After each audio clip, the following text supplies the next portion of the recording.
조선의 어느 대감댁. 어느 날 밤 한 여종이 안방으로 끌려옵니다. 그녀가 해야 할 일은 단 하나. 이 집안의 아이를 대신 낳는 것. 하지만 첫날 밤 여종은 충격적인 장면을 보게 됩니다. 그 방에는 대감의 아들이 아니라 며느리가 앉아 있었습니다. 그리고 몇 달 뒤 태어난 아이. 그 아이의 얼굴을 본 대감은 그대로 얼어붙습니다. 왜냐하면 그 아이의 얼굴이 바로 자신의 젊은 시절과 똑같았기 때문입니다. 안녕하세요. 은빛 이야기입니다. 오늘도 귀 기울여 주셔서 감사합니다. 그럼 오늘 이야기를 지금 바로 시작합니다. 저는 월단이라고 합니다. 경상도 산골 어느 허름한 초가에서 태어났죠. 아버지는 소장농이었고 어머니는 제가 10살이 되던 해 병으로 눈을 감으셨어요. 그 뒤로는 아버지와 둘이서 버텼습니다. 버텼다고는 하지만 사실 버티는 것조차 버거운 나날이었죠. 그런데 그해 가을 가뭄이 들었습니다. 들판은 바싹 타들어갔고 곳간은 텅 비었어요. 아버지는 눈이 움푹 꺼진 채 저를 바라보셨습니다. 그 눈빛이 무엇을 말하는지 저는 이미 알고 있었죠. 어린 마음에도 알 수 있었거든요. 어느 날 아침 낯선 사내 둘이 우리 집 마당에 들어섰습니다. 허리에 전대를 찬 중년 사내였는데 아버지와 뭔가를 주고받더니 저를 힐끗 바라봤어요. 마치 물건을 살피듯이요. 그 시선이 얼마나 서늘했는지 지금도 등골이 서늘해집니다. 아버지는 끝내 저와 눈을 마주치지 않으셨어요. 그렇게 저는 길을 떠났습니다. 어디로 가는지도 몰랐고 왜 가는지도 제대로 듣지 못했죠. 사내들은 말이 없었고 저는 물을 수가 없었습니다. 한참을 걷고 또 걸어 당도한 곳은 경상도 읍내에서도 손꼽힌다는 박찬판댁이었어요. 기와가 겹겹이 얹힌 높은 담장, 그 안으로 들어서는 순간 숨이 막혔습니다. 마당은 제가 살던 집 10배도 넘어 보였고 행랑채 처마 끝에 매달린 풍경이 낯설게 울렸어요. 하인들이 분주하게 오가는 가운데 저는 그저 그 자리에 멈춰 서 있었죠. 얼마 뒤 나이든 몸종 하나가 다가와 짧게 말했습니다. 오늘 밤 안방으로 들어가야 해. 무슨 말인지 알았습니다. 알면서도 모르는 척하고 싶었죠. 가슴 어딘가가 돌처럼 굳는 느낌이었어요. 눈물도 나오지 않았습니다. 아무래도 이미 눈물이 마른 모양이었죠. 저는 그날 처음으로 깨달았습니다. 이 집이 저를 사들인 이유가 무엇인지를요. 그리고 그 깨달음은 끝이 아니라 시작이었습니다. 안방 문 앞에 섰을 때 저는 숨을 한번 크게 들이켰습니다. 문 너머에서 희미한 촛불빛이 새어나왔어요. 발이 떨어지지 않았죠. 그러나 등 뒤에서 몸종이 조용히 등을 밀었고 저는 결국 문을 밀었습니다. 방 안은 생각보다 조용했어요. 그런데 이상했습니다. 저를 맞이한 것은 사내가 아니었거든요. 방 한가운데 반듯하게 앉아 있는 건 젊은 여인이었어요. 나이는 26쯤 되어 보였고 옥색 저고리에 짙은 남색 치마를 입고 있었습니다. 자세도 표정도 흔들림이 없었죠. 마치 오래전부터 이 자리에서 기다려온 사람처럼요. 저는 그 자리에 굳어버렸습니다. 여인은 저를 위아래로 훑어보더니 천천히 입을 열었어요. 오늘 밤 내가 해야 할 일이 있다. 목소리는 낮고 또렷했습니다. 화도 없고 슬픔도 없었어요. 그게 오히려 더 무서웠죠. 아무래도 감정이 없는 사람보다 감정을 지운 사람이 더 두렵거든요. 저는 그제야 알아챘습니다. 이 여인이 바로 박찬판댁의 며느리라는 것을요. 소문으로만 듣던 그분이었습니다. 아이를 낳지 못한다는 소문, 집안의 대가 끊길지도 모른다는 소문 속에 그 사람이요. 며느리는 말을 이었습니다. 겁먹지 마라. 내가 다쳐야 할 일은 없다. 하지만 그 말이 저를 안심시키지는 못했어요. 오히려 더 많은 것들이 머릿속을 스쳐 지나갔습니다.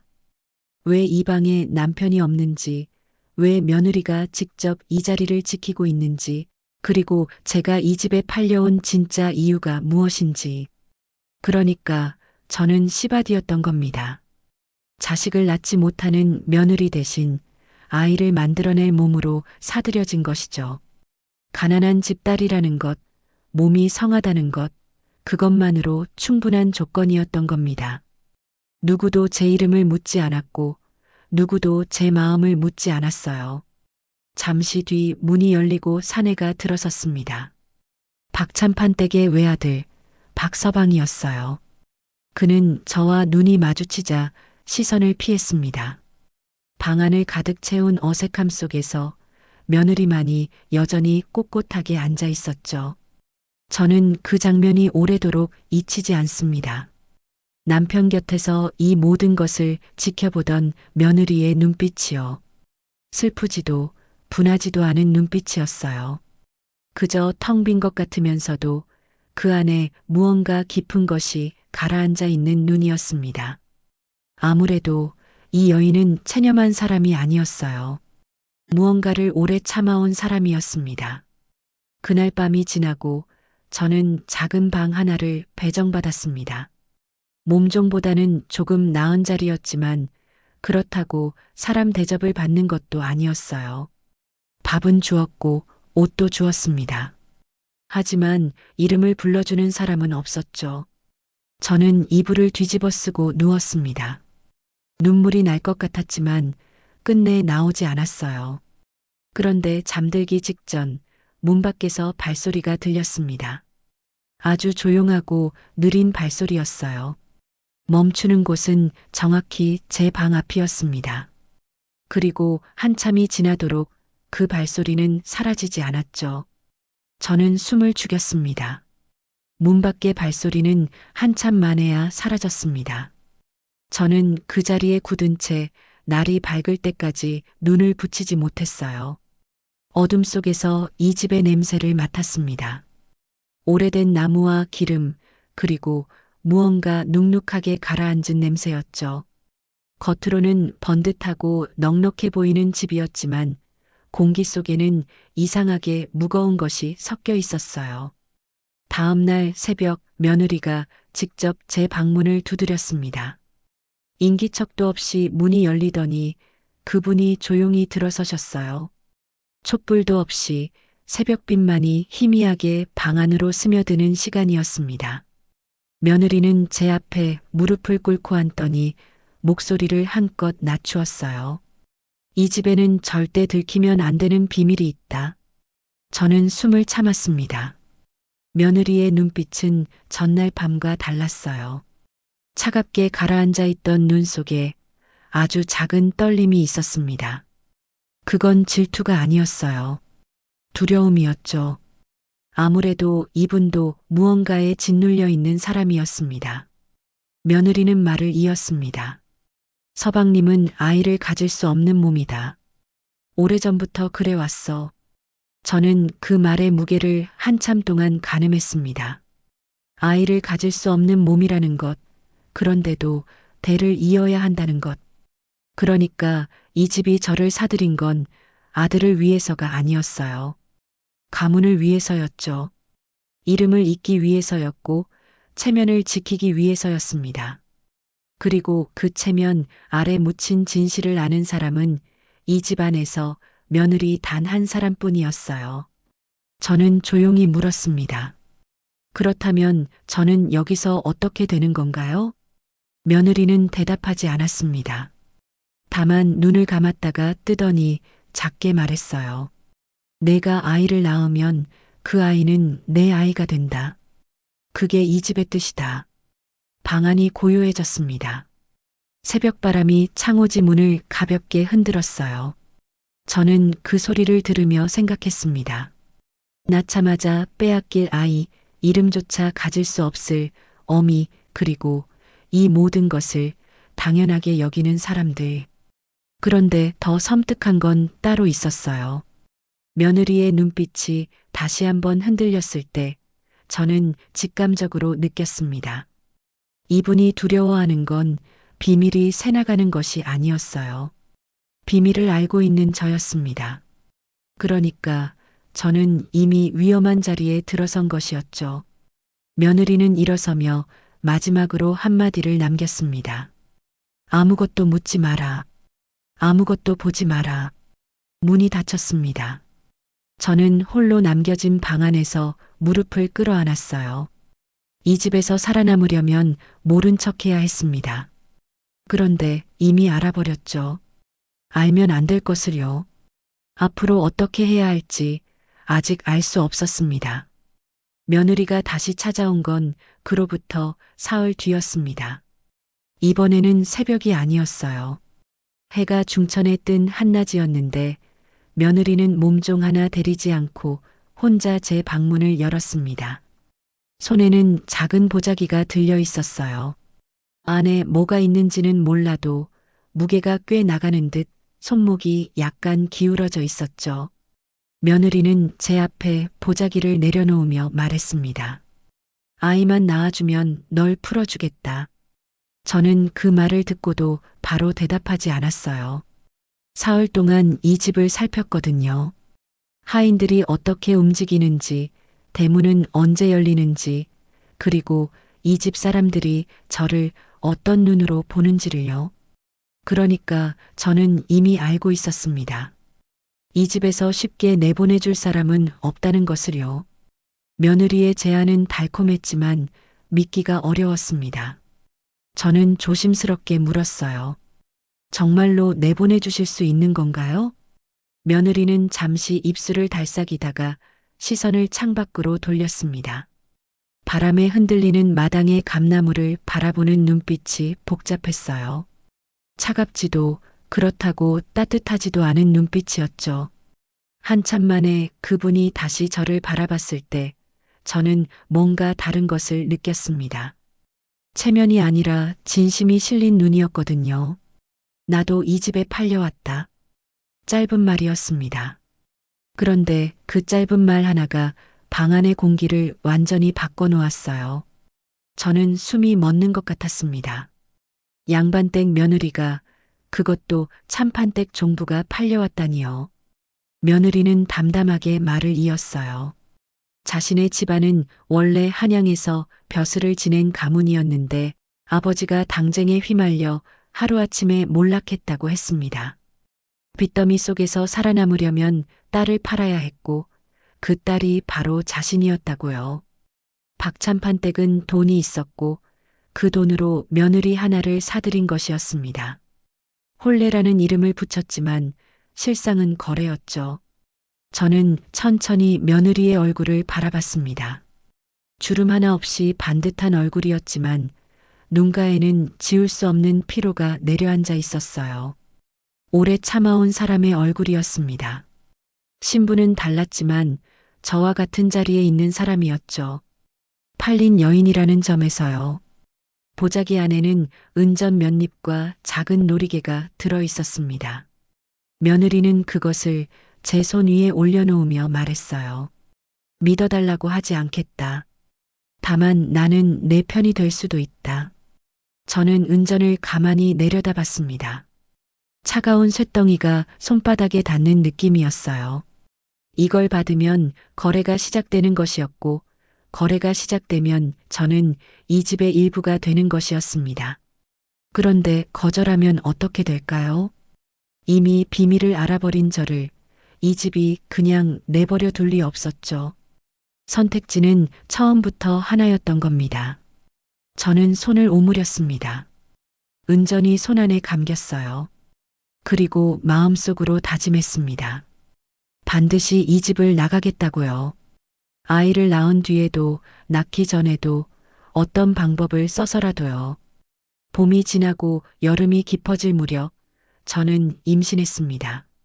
몸이 달라졌다는 걸 먼저 느낀 건 저였어요. 아침마다 속이 뒤집혔고 밤 냄새만 맡아도 고개가 돌아갔습니다. 그러나 내색하지 않았죠.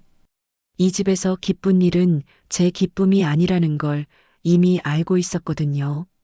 며느리가 먼저 알아챘습니다. 어느 날 아침 제 얼굴을 한참 들여다보더니 조용히 의원을 불렀어요. 의원이 맥을 짚고 고개를 끄덕이는 순간 며느리의 눈가가 미세하게 떨렸습니다. 기쁨인지 안도인지 저는 끝내 구분하지 못했죠. 소식은 금세 대감에게 전해졌습니다. 박찬판 댁은 그날로 들썩였어요. 대감은 사랑채에서 무릎을 탁 치며 호탕하게 웃었고 안채에서는 음식 준비가 시작됐습니다. 며칠 뒤에는 작은 잔치까지 벌어졌어요. 인근 양반댁에 소식이 전해졌고 덕담이 오갔습니다. 이 집에 드디어 대가 이어질 것이라고들 했죠.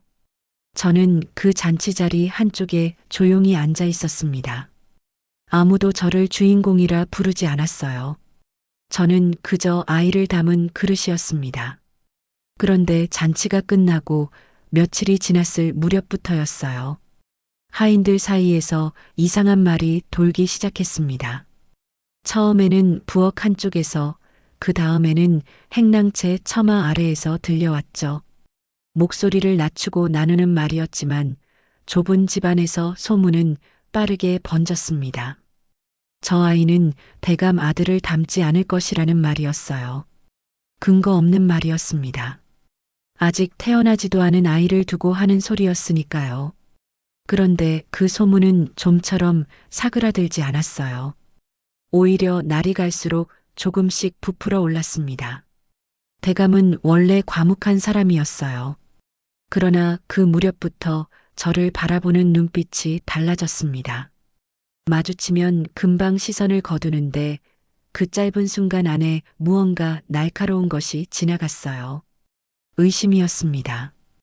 어느 날부터인가 제가 마당을 지날 때면 행랑채 쪽에서 인기척이 느껴졌습니다. 우물가에 가도 뒷마당에 나가도 누군가 멀찍이서 저를 따랐어요. 대감이 하인을 시켜 저를 감시하고 있다는 걸 깨닫는 데는 오래 걸리지 않았습니다. 저는 걸음을 늦추지 않았어요. 표정도 바꾸지 않았습니다. 그러나 뱃속에서 무언가가 서늘하게 내려앉는 느낌이었죠. 이 아이가 태어나기도 전에 저는 이미 죄인이 되어가고 있었습니다. 그날 밤 대감은 잠을 이루지 못했습니다. 의심은 사람을 움직이게 하죠. 대감은 결국 자리에서 일어나 안채 쪽으로 발걸음을 옮겼습니다. 하인도 데리지 않았어요. 누구에게도 들키고 싶지 않은 걸음이었죠. 달빛이 마당을 희게 물들인 밤이었습니다. 바람 한 점 없이 고요했어요. 안방 앞에 다가섰을 때 문 안에서 소리가 들렸습니다. 울음소리였어요. 작고 낮은 울음이었는데 하나가 아니었습니다. 두 사람의 소리였죠. 대감은 멈춰섰습니다. 그리고 문틈으로 안을 들여다봤어요. 촛불이 낮게 타오르는 방 안에 두 여인이 마주 앉아 있었습니다. 며느리와 월단이었어요. 며느리는 월단의 손을 두 손으로 감싸 쥐고 있었고 월단은 고개를 숙인 채 어깨를 들썩이고 있었습니다. 며느리의 눈에서도 눈물이 흘렀어요. 닦지 않은 채로요. 대감은 그 장면을 보고 굳어버렸습니다. 질투도 배신도 아니었어요. 두 여인은 그저 울고 있었습니다. 서로의 손을 놓지 않은 채로요. 오래 참아온 것들이 한꺼번에 터진 듯한 울음이었습니다. 화려한 기와집 안에서 가장 깊은 밤에 가장 낮은 자리에 있는 두 사람이 서로를 붙들고 있었어요. 한참 뒤 며느리가 고개를 들었습니다. 눈물을 닦지도 않은 채 낮고 또렷하게 말했어요. 우리가 아니었으면 이 집안은 이미 끝났습니다. 대감의 발이 굳었습니다. 반박할 말이 없었어요. 그 말이 틀리지 않다는 걸 대감 스스로 알고 있었거든요. 아들은 아이를 가질 수 없었고 가문이 되는 끊길 위기였습니다. 그 위기를 두 여인이 몸으로 버텨온 것이었죠. 대감은 천천히 몸을 돌렸습니다. 아무 말도 하지 않은 채로요. 마당을 가로질러 사랑채로 돌아가는 발걸음이 무거웠습니다. 달빛은 여전히 고요했어요. 그러나 대감의 마음속 어딘가에서는 분명 무언가가 흔들리고 있었죠. 의심은 거두어졌습니다. 하지만 모든 것이 해결된 건 아니었어요. 대감은 알고 말았습니다. 자신의 아들이 감춰온 진실을요. 그리고 그 진실을 두 여인이 목숨처럼 지켜온 것도요. 아무래도 이 집에서 가장 무거운 짐을 진 사람들은 가장 낮은 자리에 있는 이들이었던 겁니다. 그런데 한 가지가 마음에 걸렸습니다. 대감이 이 사실을 알게 되었다는 것, 과연 아들은 모를까요? 아이는 한밤중에 태어났습니다. 상고는 길었어요. 저는 이를 악물었고 며느리는 제 손을 놓지 않았습니다. 방 안에는 산파와 몸종 둘이 있었는데 아무도 말이 없었어요. 촛불만이 흔들렸습니다. 그리고 새벽이 가까워질 무렵 아이의 울음소리가 터졌습니다. 세상에 나온 아이는 건강했어요.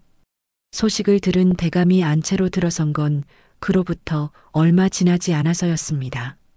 사랑채에서 뜬 눈으로 밤을 보낸 듯 얼굴이 헬쑥했어요.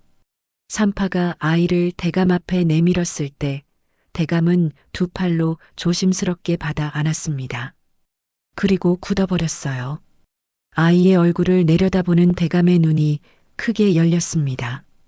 손이 미세하게 떨렸어요.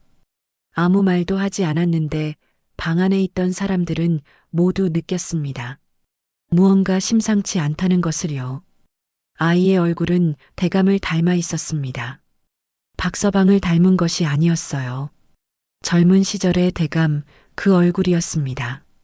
눈매와 콧날, 귀 아래로 내려오는 성까지 어딘가에서 본 듯한 얼굴이었죠. 대감 본인이 가장 잘 알았습니다. 그때 며느리가 자리에서 일어섰어요. 몸이 고되었을 텐데도 등은 꼿꼿했습니다. 며느리는 대감을 정면으로 바라보며 조용히 말했어요. 아버님, 이제 아시겠습니까? 대감의 얼굴이 굳었습니다. 며느리는 말을 이었어요. 목소리는 낮았지만 흔들리지 않았습니다. 사실 며느리는 혼례를 치르기 전부터 알고 있었다고 했어요. 친정아버지가 박찬판 댁과 혼사를 논하는 자리에서 흘린 말 한마디가 있었거든요.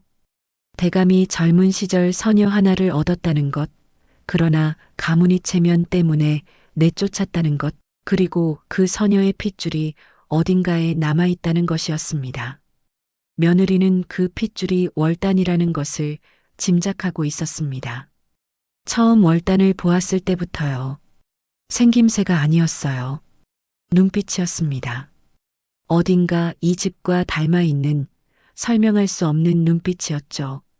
그러니까 이 집은 스스로 파놓은 함정 속으로 걸어 들어간 겁니다. 대감이 버린 여인의 딸을 사들여 자신의 손자를 낳게 한 것이었죠. 대감은 오래도록 아이를 바라봤습니다. 방 안은 고요했어요. 촛불이 조용히 타들어갔습니다. 그 침묵 속에서 대감의 눈가가 붉어졌어요. 노한 것인지, 부끄러운 것인지, 아니면 후회한 것인지, 저는 끝내 알 수 없었습니다. 대감은 천천히 아이를 산파에게 돌려주었습니다. 그리고 아무 말 없이 방을 나섰어요. 저는 이불 위에 누운 채 그 뒷모습을 바라봤습니다. 평생 가문을 앞세워 살아온 사람이었어요. 그런데 그 가문의 가장 깊은 곳에 자신이 지운 사람이 다시 돌아와 있었던 겁니다. 진실은 그렇게 조용히 제자리를 찾았습니다. 하지만 아직 끝난 것은 아니었어요. 대감이 이 사실을 알게 된 이상 이 집은 달라질 수밖에 없었습니다. 어떻게 달라질 것인지 그것은 아직 아무도 몰랐죠. 대감은 사흘 동안 사랑채 밖으로 나오지 않았습니다. 밥상이 들어갔다가 그대로 나왔어요. 하인들은 눈치를 보며 조용히 움직였고 집안 전체가 숨을 죽인 듯 고요했습니다.